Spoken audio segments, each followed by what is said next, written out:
China's President Xi Jinping has said that China needs to modernize its military into a great wall of steel. He put security and the economy at the center of his closing speech on the final day of the National People's Congress. Xi was elected as president for a third term last week. He'd already been appointed for a further 5 years as head of the Communist Party and the military. The National People's Congress has also passed a sweeping plan to reorganize the country's institutions.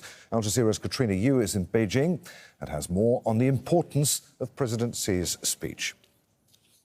This is his third speech, beginning another term as Chinese president. In the first two speeches, it was focusing really inward about the Chinese dream, speaking about the Chinese people. But this one very clearly focuses outwards. It looks at China's place in the world and that increasingly challenged environment that China finds itself in.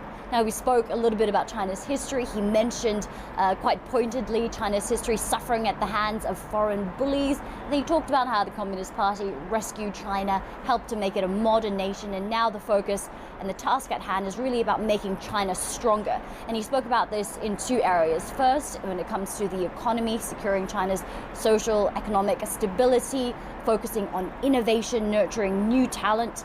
And the second way he spoke about is strengthening China's position when it comes to its security. He mentioned quite strong terms. He said that China needs to build this steel Great Wall to safeguard its sovereignty, and that Beijing needs to continue to defend the One China principle, especially when it comes to Hong Kong and Taiwan.